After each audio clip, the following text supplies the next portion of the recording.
어렵고 답답하고 골치 아픈 정치 현안들을 여러분에게 속 시원하게 설명해드리는 정치 오프너. 오늘의 첫 번째 키워드 여러분께 소개해드리겠습니다. 결국 조국. 문재인 대통령의 선택은 결국 조국 전 민정수석이었습니다.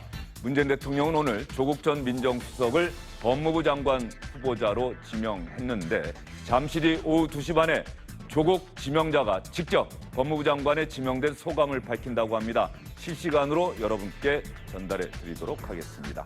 다음 두 번째 키워드입니다. 또 최순실. 최순실이라는 이름이 다시 언론의 주요한 기사로 등장하고 있죠. 윤석열 검찰총장이 정동영 민주평화당 대표를 만났습니다. 검찰총장과 야당 대표의 만남이었는데 이 만남 결과를 브리핑하는 내용 중에 최순실이라는 이름이 다시 등장했습니다. 최순실 씨의 은닉 재산 상당히 미스터리하다. 검찰총장이 이렇게 이야기하면서 국세청과 협력해서 최 씨의 은닉 재산을 찾는데 더 신경 쓰겠다는 취지로 이야기를 했다고 합니다. 최 씨의 은닉 재산 도대체 어느 정도나 될까요? 검찰은 과연 찾아낼 수 있을까요? 오늘 정치 오프너에서 여러분께 자세히 전해드리겠습니다.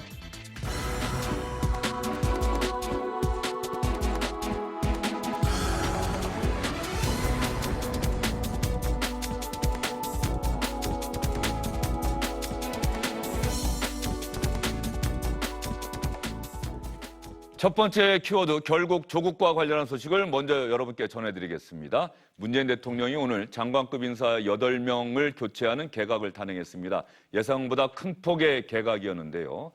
고민정 청와대 대변인은 이번 개각에 대해서 이렇게 설명을 했습니다.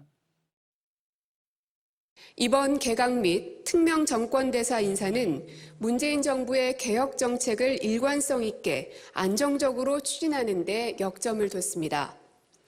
도덕성을 기본으로 하고 해당 분야 전문가를 우선 고려했습니다. 또 여성과 지역 등 균형성도 빠뜨리지 않았습니다.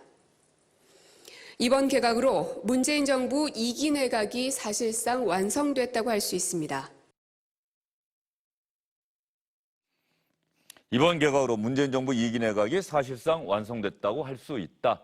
일단 청와대는 여기에 의미를 부여하는 것 같습니다. 정태근 전 국회의원, 김성환 시사평론가, SBS의 박문신 논설위원 함께합니다. 어서 오십시오. 예, 안녕하십니까. 법무부 장관 조국 전 민정수석이 유력하다, 확실시 된다. 그러나 그럼에도 불구하고 뚜껑을 열 때까지는 단언할 수가 없었는데 결국 조국이었습니다. 예, 그러니까 뭐 사실상 확정됐다라는 것을 이제 공식 발표한 거죠. 그리고 오늘 발표된 그 장관급 인사가 모두 10명, 그리고 이제 차관급인 국립외교원장 포함하면 11명인데 이 10명 중에서 그걸 부처별로 간단하게 설명을 드리면은 법무부, 농림식품부, 과학기술부, 그다음에 여성가족부, 그다음에 보훈처 장관급으로 격상이 되어 있습니다. 그리고 공정거래위원회, 방송통신위원회, 금융위원회, 그리고 주미대사, 평통수석부의장 이렇게 10명인데 지금 좀 빨리 말씀하셨는데요. 예, 그러면 저기 박문신 의원님 말씀하시기 전에 한 명 한 명 좀 준비가 됐으면 간단하게 좀 먼저 말씀 좀 드리고 나서 이야기를 듣도록 하겠습니다. 법무장관 후보자 조국, 자 부산에서 고등학교 나왔고 서울대 공법학과 나왔고 민정수석, 서울대 법학전문대학원 교수 현재 맞습니다. 지금은 서울대 법학전문대학원 교수로 휴직했다가 복직했죠. 여성가족부 장관 후보자 이정옥 64살이고 전라북도 전주에서 고등학교 나왔고요. 서울대 영어교육과 나왔고 현재 대구 카톨릭대 교수입니다. 또 한 명의 여성 장관급 인사입니다. 공정거래위원장 후보자 조성욱 충청북도 청주여고 나왔고 서울대 경제학과 나왔고 현재 서울대 교수입니다.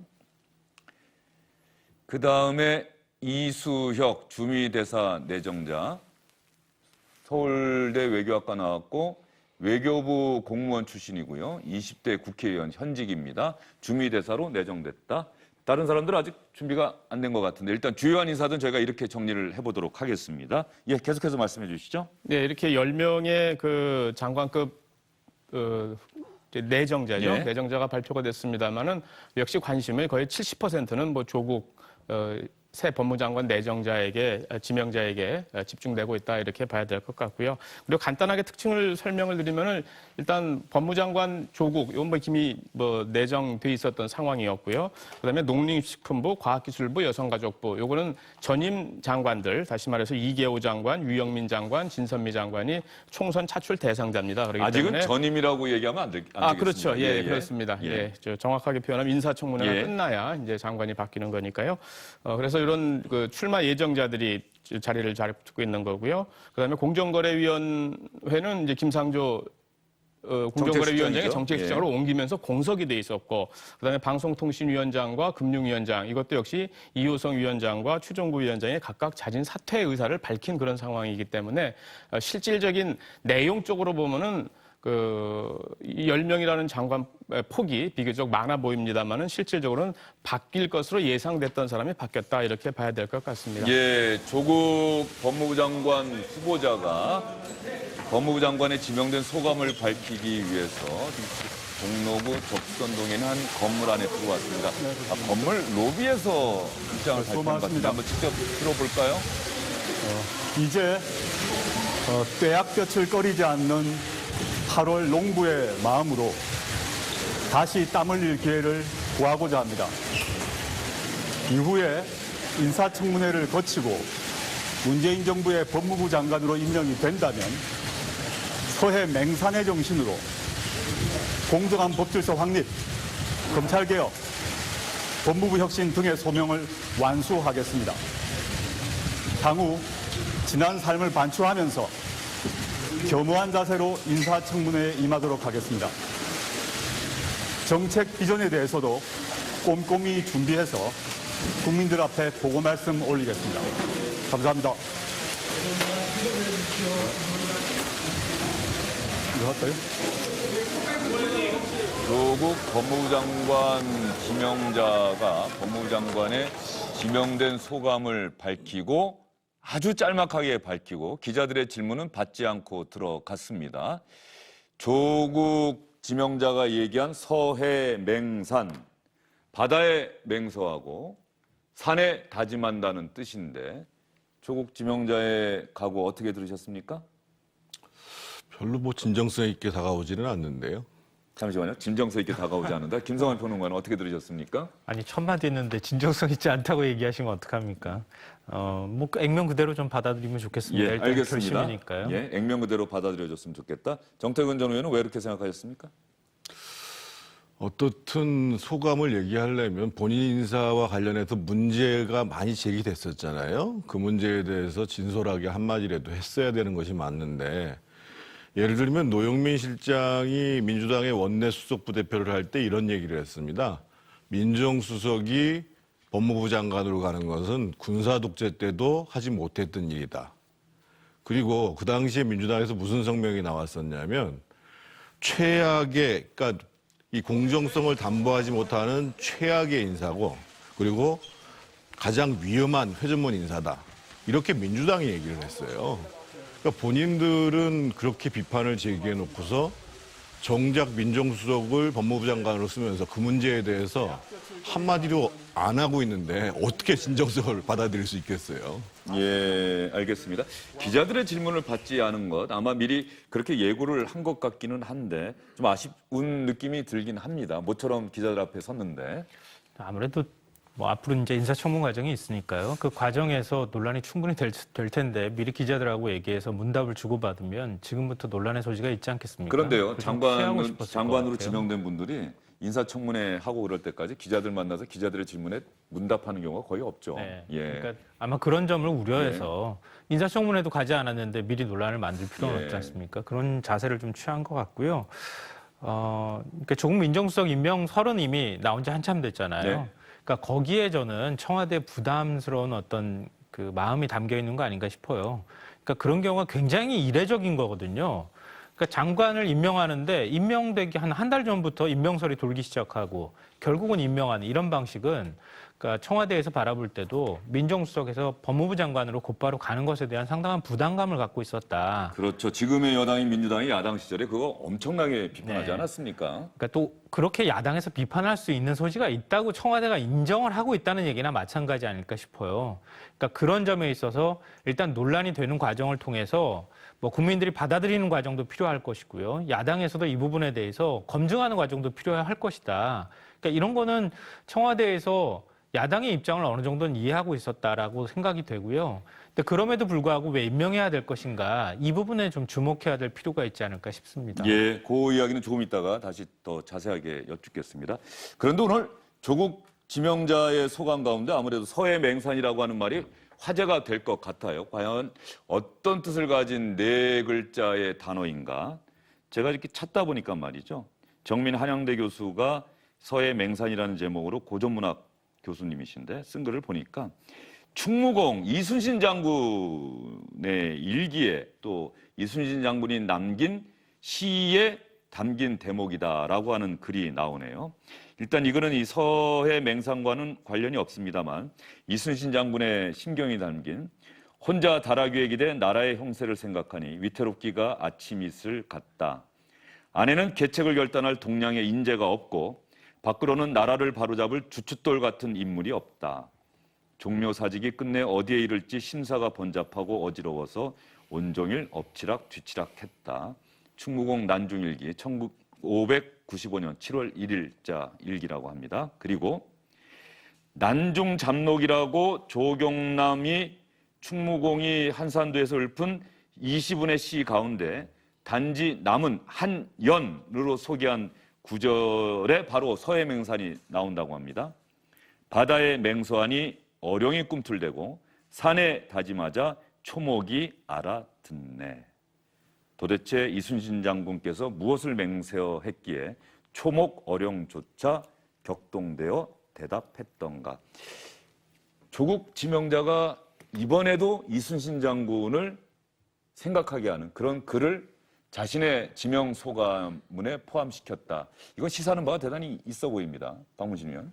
지금까지 계속 예. 그 이른바 항일전 동료 소셜 미디어 활동을 하면서 계속 얘기했던 것이 이순신 장군의 정신, 이순신 정신 이런 것들을 얘기했기 때문에 그런 정신을 얘기한 거고 이제 정신을 얘기할 때 이제 서해맹산이라고 하는 그 이순신 장군의 정신을 다시 한번 언급한 거고 내용적으로 보면 결국 검찰 개혁을 얘기한 거죠. 이걸 하겠다라고 얘기를 한 거기 때문에 이제 본인이 민정수석 때 자기의 역할이라고 생각했던 것, 사법적폐 또는 뭐 검찰과 법원을 이제 사람 바꾸는 그런 과정이죠. 그런 과정 또는 그 검경 수사권 조정을 비롯한 문제들 이런 부분들이 이제 구체적으로 얘기가 나오는 것인데 청와대와 조국 수석은 이것을 이제 검찰 사법개혁의 완성이라고 얘기를 하지만은 또 야당 입장에서 보면은 권력기관의 내편 만들기라고 반박하는 거기 때문에 이제 이 지점에서 이제 인사청문회 오늘부터 또 인사청문회 과정 또는 그 이후까지 계속 이 부분을 둘러싼 정치적 논란, 공방 이런 것들이 계속 이어지지 않을까 예상이 됩니다. 그럼 먼저 김성환 평론가에게 문재인 대통령이 야당의 특히 보수 야당의 강력한 거센 반발에도 불구하고 조국 전 민정수석을 법무부 장관에 지명한 이유, 뭐 검찰 개혁 이런 부분들은 이미 다 많은 분들이 알고 계실 테니까 그것 말고 다른 이유 어떤 이유가 있다고 생각하십니까? 그러니까 저는 첫째로 참여정부의 어떤 교훈 때문이다라고 생각하는데요. 참여정부 시절에도 검찰 개혁을 위해서 굉장히 노력하지 않았습니까? 그래서 당시에 문재인 그 민정수석을 법무부 장관에 임명했어야 되는 거 아니었느냐라는 뒤늦은 후회를 했다 이런 얘기도 나오는데요. 그랬던 것처럼 검찰 개혁이라는 게 뭐 쉬웠으면 지금까지 왜 시간을 끌고 아직까지 못했겠습니까? 그만큼 어려운 과제라는 것이죠. 그러니까 그런 과제를 수행하는 데 있어서는 검찰 내부와 또 뭐 서울대 교수로서의 어떤 그동안에 쌓아왔던 경험이라든가 여러 가지 것들이 같이 동시에 맞물려야 한다고 하는 그런 인식이 있지 않을까 싶어요. 그러니까 이 그동안의 민정수석을 통해서 검찰 개혁을 계속 추진해 왔다고 하는 측면이 있고 그리고 거의 검찰 개혁이 국회에 지금 법안이 올라가 있는 정도로 어느 정도 윤곽이 잡혀 있는데 이 문턱을 지금 못 놓고 있는 상황 아니겠습니까? 이럴 때 보다 강력하게 그걸 추진해 나갈 수 있는 사람은 결국은 내 옆에서 이 과정들을 다 지켜본 믿을 만한 사람뿐이 아니었겠는가 그렇게 생각합니다. 그런데 이 지점에서 한번 생각해 볼 만한 부분이요. 조국 전 민정수석이 법무부 장관에 지명이 됐다. 지금 조국 지명자야말로 검찰개혁 또 고위공직자 비리 수사처 이런 현안을 해결할 적임자다라고 지금 말씀을 하셨고 문재인 대통령이 그렇게 생각을 하기 때문에 임명을 한 것이다. 반드시 이걸 완수해내겠다. 그런데 그게 국회에서 돼야 되는 몫인데 보수 야당들은 강력하게 반발을 하고 있어서 이 부분에서 많은 분들이 좀 헷갈려 하실 수가 있을 것 같아요. 그러니까 조국 전 민정수석이 그런 강력한 개혁 의지를 가진 후보자라고 하는 점에 대해서는 많은 분들이 공감을 할 것 같은데 정작 국회를 설득해서 그 개혁을 완수하는 법안을 국회를 통과시키는 데 있어서 과연 조국 전 수석이 적임자일 것이냐 이 부분에 대해서는 또 고개가 갸웃거려질 수도 있단 말이죠. 그러니까 여론의 힘을 등에 업고 야당을 압박하겠다는 것인지 어떻게 보십니까? 그거는 의회 정치를 존중하지 않는 거죠. 그러니까 기본적으로 문재인 대통령은 별로 의회 정치에 대한 존경 내지는 그 협치에 대한 생각은 별로 없으신 것 같아요. 지금 말씀하신 것처럼 검경 수사권 조정이든 검찰개혁이든 공수처든 결국은 국회가 하는 겁니다. 그러면 국회를 설득할 수 있는 사람, 국회와 타협할 수 있는 사람, 이런 사람을 법무부 장관에 앉히는 게 중요하지요. 그러니까 저는 역대 민주당 정부를 보면 김대중 대통령이야말로 진정한 의회주의자였고 그래서 가장 폭넓게 인재를 등용했어요. 인재를 등용하면서도 의회를 항상 생각하면서 등용을 했죠. 근데 이번에 진짜 검찰개혁, 사법개혁을 위해서 그 조국 법무부 장관 후보자를 지명했다고 한다면 그거는 뭐 의회하고는 같이 안 가겠다. 그러니까 야당에서 나오는 반응이 그거잖아요. 의회랑 싸우자는 거냐? 이렇게 반응이 나오잖아요. 좀 이따가 야당 반응 제가 또 따로 보여드리면서 설명드리겠습니다. 이 질문에 대해서는 어떻게 대답하시겠습니까? 그러니까 앞서 제가 말씀드렸던 것처럼 민정수석에서 법무부 장관으로 직행할 때 느끼는 부담감은 아마 청와대도 갖고 있을 거라는 말씀을 드렸던 거고요. 그러니까 야당이 지금 왜 조국은 안 되는가라고 주장하는 논리는 크게 두 가지입니다. 인사검증 실패했다는 거 하나고요. 또 하나는 사찰이나 블랙리스트 논란 때문입니다. 근데 사찰하고 블랙리스트 논란은 김태우 전 수사관 때문에 불거진 거 아니겠습니까? 근데 저는 지금도 그건 동의 못 하겠습니다. 지난해 마지막 날 국회 운영위원회에서 쟁점이 됐었고 네. 조국 당시 민정수석이 직접 나와서 해명도 했고요. 해명하거나 설명했을 네. 때 그때 제대로 공격도 못 했잖아요. 그거에 대해서. 근데 인사검증 실패에 관한 부분은 굉장히 뼈아프다고 생각되는데요. 다만 조국 민정수석이 인사검증을 제대로 못했기 때문에 그런 현상이 발생했느냐, 아니면 처음에 추천받는 과정에서 조현욱 인사수석이 제대로 잘못한 측면이 있느냐, 아니면 또 다르게 대통령의 의지가 더 강하게 반영된 결과였느냐, 이건 우리가 다시 또 평가해 볼 필요가 있다고 생각합니다.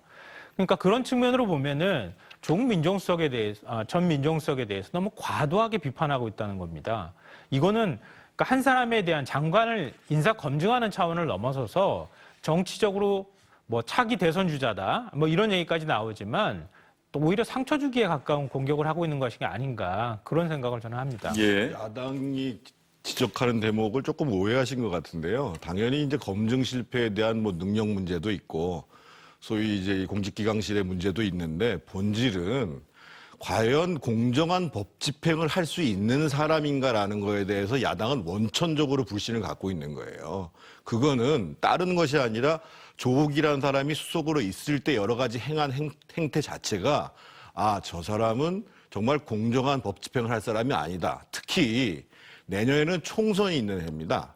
그래서 법무부 장관이라는 지위가 검찰을 비롯해서 전반적으로 공권력의 공정한 집행들에 대해서 굉장히 중요한 시점인데 이제까지 조국 수석이 해온 걸 보면은 저분은 자기 진영을 우선시하는 사람이지 공정한 법 집행을 하지 않는 사람이다라고 야당이 판단을 하고 있는 거예요.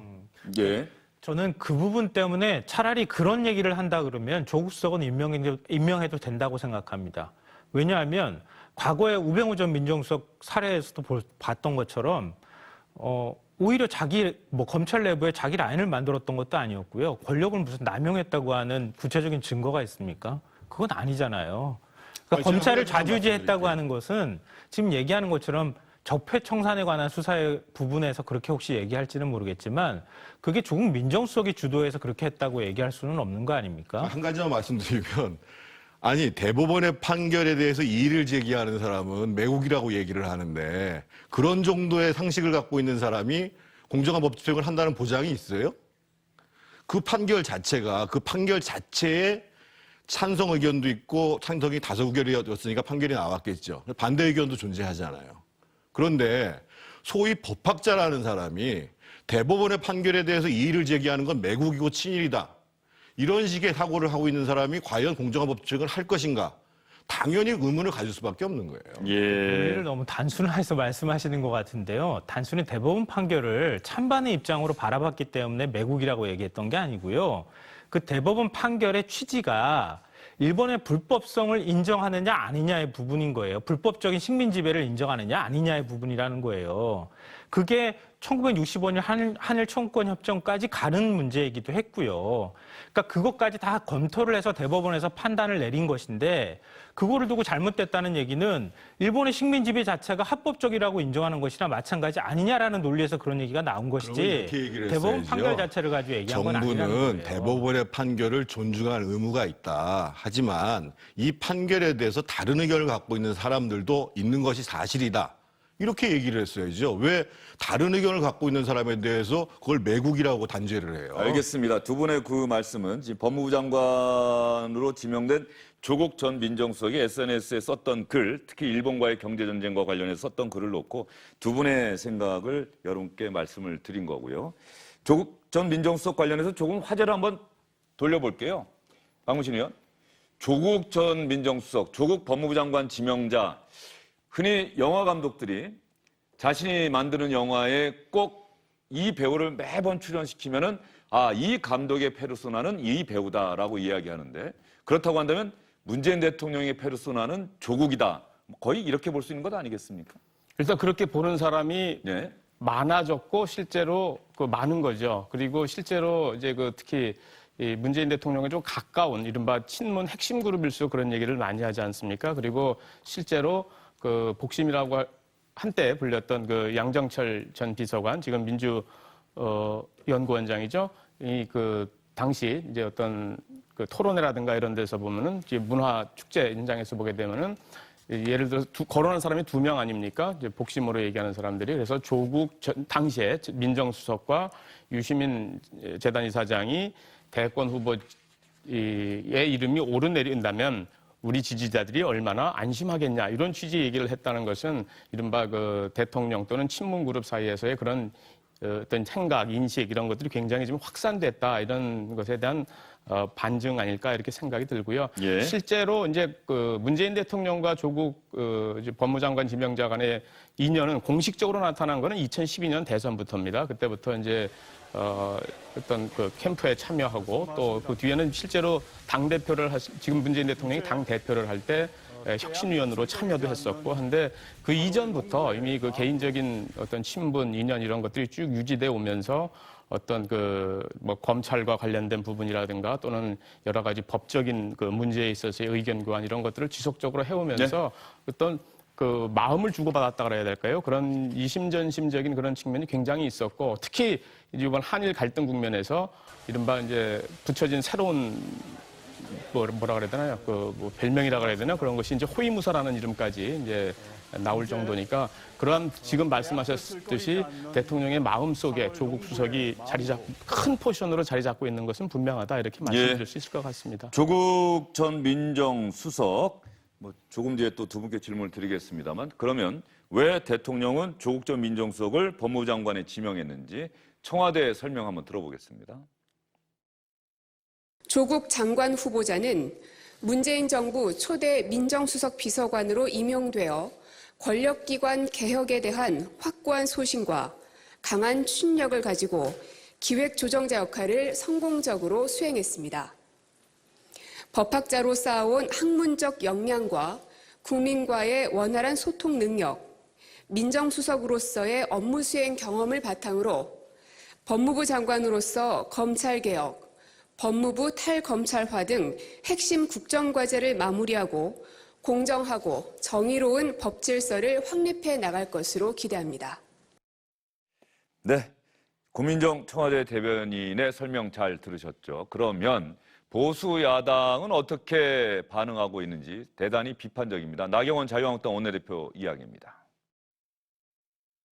민정수석으로서의 업무 능력 부분에 있어서 정말 낙제점을 받았을 뿐더러 공무원의 휴대폰을 마음대로 사찰한 부분, 제가 영혼 탈곡기다 이런 말씀을 드린 것처럼 공무원의 인권에 대한 기본적인 인식 자체가 잘못되어 있는 조국 수석이 법무부 장관으로 내정된 것에 대해서 강한 유감을 표시합니다. 그래서 야당과 전쟁을 선포하는 그런 개각이 아닌가 이렇게 생각을 합니다. 그래서 어쨌든 청문 과정에서 저희가 낱낱이 잘못된 점, 무슨 어떤 도덕성 부분도 있을 수 있겠지만 업무에 대한 능력, 기본적인 태도 이런 부분에 대해서 철저하게 검증하도록 하겠습니다. 예, 야당과의 전쟁을 선포한 개각이다. 이렇게 비판적인 반응 보이고 있고요. 민주당, 정의당 반응 한번 볼까요?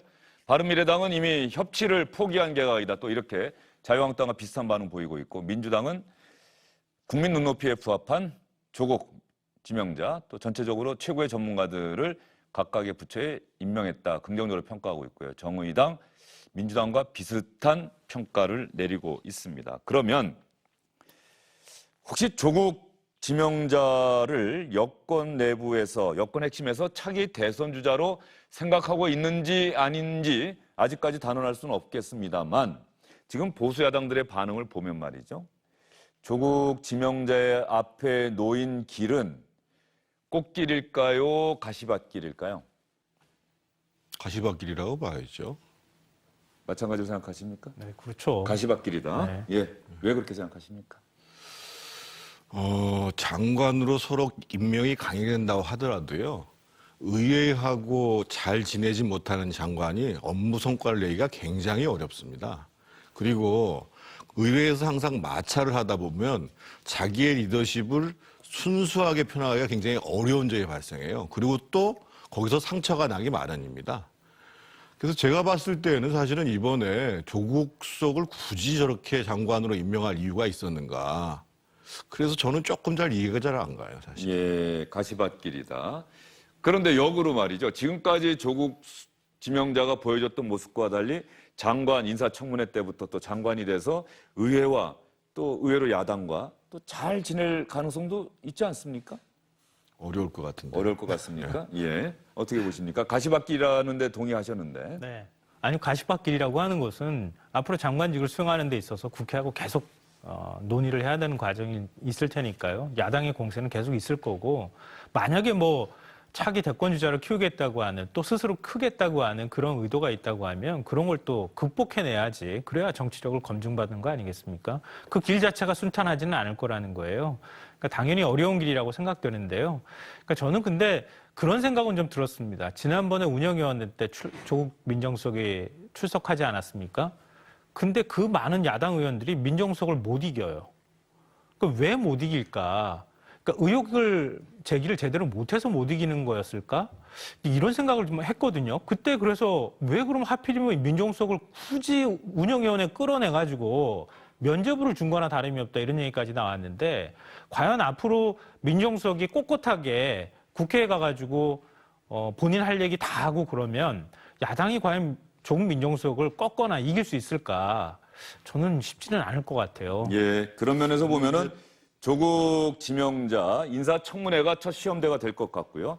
인사청문회 이후에 청문 경과 보고서가 채택이 돼서 장관이 되든, 채택되지 않은 상황에서 장관 임명이 강행되든, 조국 지명자에게는 앞으로 만약에 정치인으로 다음 대선에 도전할, 또 그 다음 대선에 도전할 정치인으로 변신한다고 한다면은 앞으로 본격적인 시험대에 오른다, 이렇게 말씀드릴 수가 있을 것 같고요.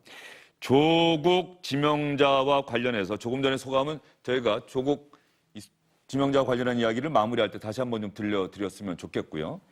최근에 뭐 재미있는 이야기들이 또 나와서 이 얘기까지만 좀 하고 넘어가도록 하겠습니다. 또 하신 말씀이 혹시 하나 있으십니까? 짧게 말씀하실래요? 예, 안 하시겠습니까? 조국 지명자가 저는 어젠가 이 기사 보고 좀 깜짝 놀랐어요. 서울대를 나왔는데 서울대학교 재학생들이 뽑은 뭐 올 상반기인가요? 가장 부끄러운 서울대 선배. 여기에 조국 지명자의 이름이 압도적으로 나왔다, 이런 기사를 제가 봤는데, 이 앞으로 한 달 동안 진행된 투표인데 하루 만에 3년 전에 했던 투표수 이상 가는 학생들이 투표를 했다고 하는데 그 결과가 벌써 일정 부분 집계가 된 거죠? 예, 그렇습니다. 이게 스누라이프라고 스누가 이제 SNU 서울 내셔널 유니버시티고요. 그 서울대 인터넷 커뮤니티입니다. 그 커뮤니티에서 2016년부터 진행하고 있는 부끄러운 동문 투표를 하고 있는 건데 저 집계가 어디까지인지는 모르겠습니다만 대략 한 달 한다고 하는데요. 이제 시작된 지 하루가 이틀 됐습니다. 예. 이틀 됐는데 그 이제 방식이 그 한 사람이 3명까지 예. 투표할 수 있도록 하는 그런 건데 거기서 순서가 조국, 유시민, 안민석, 이해찬, 나경원 이렇게 나왔고요. 그 중에서 압도적 1위라고 하는 것은 1인 3표여서 이제 중복됩니다만은 90% 가깝게 이제 조국 지명자가 1등을 했다 이런 얘기인데 이제 공교롭게도 이제 2016년도 때 요 비슷한 걸 했어요. 그때는 주로 이제 당시 이제 집권 여당이었던 당시 새누리당이었나요? 새누리당 시절에 그 인사들 또는 청와대에서 있었던 우병우 민정수석이 부끄러운 동문 1등을 했었죠. 1등 우병우, 2등 김진태, 3등 조윤선 이렇게 했었는데 이것이 이제 다시 부메랑이 됐던 거죠. 당시 조국 수석이 이것을 어떤 공식적인 자리에서 인용까지 하고 이랬었는데 지금 이제 본인이 그 1위 자리에 서 있는 그 상황이 돼버린 거죠. 굉장한 좀 아이러니이고 그리고 이런 이제 학생들의 투표라든가 이럴 때는 사실 뭐 모든 사람들이 다 참여한다기보다는 상대적으로 할 말이 많은 사람들이 직접 투표에 참여하는 그런 성향이 좀 있지 않습니까? 아마 그런 것들도 반영이 된 것이 아닌가 생각이 듭니다. 3년 전의 조사 결과와 이번에 조사 결과 보면 말이죠. 어쩌면은 대학생들, 뭐 서울대 학생들도 이제 대학생인데 대학생들은 이 현재의 정권, 권력에서 일하고 있는 사람들에 대해서는 좀 비판적인 의식을 갖고 있는 것 아닌가 싶은 생각도 좀 드는데. 그거보다 예. 조국 그 후보자의 최근 언동이 문제가 된 거죠. 예를 들면 자신의 내로남불의 행태에 대해서 학생들이 문제 제기를 하니까 어떻게 서울대에 저렇게 구구적인 학생들이 있냐, 태극기 부대 같은. 그러니까 자신을 비난하면 구구고 태극기 부대가 되는 거예요.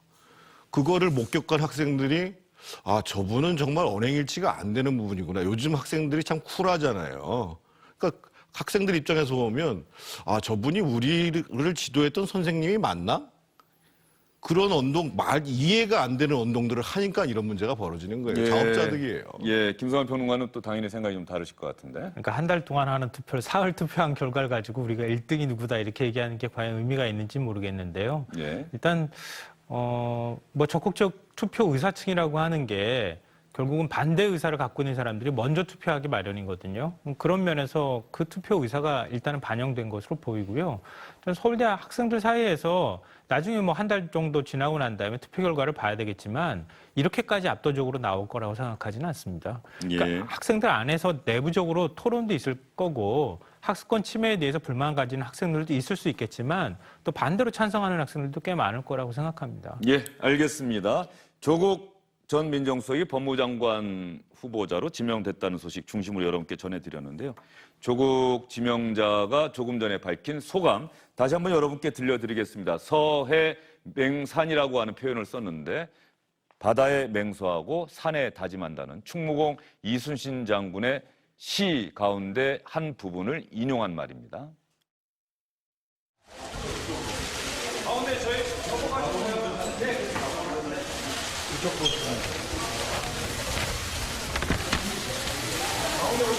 네, 그렇습니까? 네, 수고 많으십니다. 이제 떼약볕을 꺼리지 않는 8월 농부의 마음으로 다시 땀 흘릴 기회를 구하고자 합니다. 이후에 인사청문회를 거치고 문재인 정부의 법무부 장관으로 임명이 된다면 서해 맹산의 정신으로 공정한 법질서 확립, 검찰개혁, 법무부 혁신 등의 소명을 완수하겠습니다.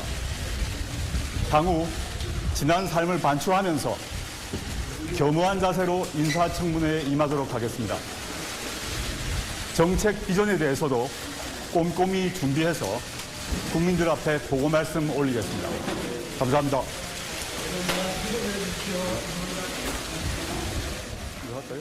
아직 조국 지명자가 서울대 교수직 뭐 그만둔다. 휴직은 당연히 불가피해 보이는데 말이죠. 그 그 얘기는 없죠. 예, 아직까지는 없습니다. 예. 인사청문회를 통과한 뒤에 장관으로 공식적으로 지명된 뒤에 휴직계를 낼지 아니면 인사청문회 도중 낼지 그거는 조금 지켜봐야 될 것 같습니다. 예, 알겠습니다. 개각과 관련한 소식이 하나 더 있는데 이건 간략하게 여러분께 전해드리겠습니다. 이수영 민주당 의원이 주미대사가 됐어요. 비례대표 국회의원이었습니다. 국회의원이 비례대표로 가게 국회의원이 공직을 맡게 되면 비례대표직은 내놔야 합니다. 주미대사로 가니까 당연히 국회의원직 내놔야 되는데 그걸 다음에 이어받는 국회의원이 이제 한 명 더 생기겠죠. 바로 정은혜 전 민주당 부대변인인데 청년 아마 대표성이 있었던 것 같고요. 지금 국회의원이 된다고 한다면 내년 총선까지 이제 8개월 남짓 국회의원직을 수행하게 될 텐데 이 정은혜 국회의원 어떤 사람인지 3년 전 화면 한번 보겠습니다. 저는 청년비례 후보 정은혜입니다. 제가 지금 이 자리에 서 있는 것조차 저는 굉장히 부끄럽습니다. 얼굴이 화끈거립니다. 당원에 명시되어 있는 2명의 청년, 그 청년의 의석을 보장하지 않는다면 우리 당이 어떻게 청년들에게 표를 달라고 얘기할 수 있겠습니까? 김종인 대표님께서 결단을 내려주십시오. 당원에 보장되어 있는 청년 2명, 노동 2명, 그리고 전략적으로 배치할 수 있는 20%는 우리의 당선 가능권을 현실적으로 판단하셔서 결정해 주시기 바랍니다. 정은혜 전 부대변인이 잘 알고 있는 민주당의 한 당직자는 뭐 그런 평가를 하더군요. 신앙이 참 독실하고 정치적 신념과 또 센스, 상식도, 감각도 상당히 뛰어나기 때문에 8개월이라고 하더라도 국회의원직 잘 수행할 것이다라고 이야기는 했는데 사실 국회의원 8개월 이제 보좌진 꾸리고 말이죠. 정기국회와 국정감사 남아있는데 좀 시간이 좀 다급하긴 하겠어요. 그래도 본인한테는 굉장히 소중한 경험이죠. 어차피 정기국회를 한번 경험한다라는 것은 국정감사. 나중에 이제 의정 활동을 하는데도 상당히 도움이 됩니다. 예. 이제 결혼해서 아이도 낳고 아이가 곧 돌이다 뭐 이런 이야기도 우리 후배 기자가 취재를 해서 올려놨던데 정은혜 국회의원 이제 민주당 상근부 대변인 지냈고요. 국회의원직을 승계하고 나서 한 8개월 정도 국회의원직을 수행할 것 같습니다. 또 지금 인터넷 검색어에서 상당히 상위 순위에 올랐더라고요. 정은혜 부대는 혹시 아십니까? 개인적으로 알지는 예. 못하고요. 오늘 이 포털 검색어 2위에 계속 정은혜라는 예. 이름이 올라있길래 누구지라고 하면서 저도 좀 확인해 봤어요. 예. 근데 굉장히 똑똑하게 얘기 잘한 거 아닌가 싶어요. 청년 몫이라고 해서 계속 얘기하고 청년층 지지를 기대하면서 청년들에 대한 제대로 된 어떤 보장이라든가 이런 거 안 해주는 거 이거는 이제 선거하기 전과 후에 뭔가 달라지는 정치권의 태도를 좀 상징적으로 보여주는 거 아닌가 싶은데요. 짧은 기간이지만 청년들을 위해서 뭔가 할 수 있는 일들을 좀 열심히 했으면 좋겠습니다. 예, 알겠습니다. 정은혜 전 민주당 상근부 대변인이 국회의원직을 승계받게 됐다는 소식까지 여러분께 전해드렸고요.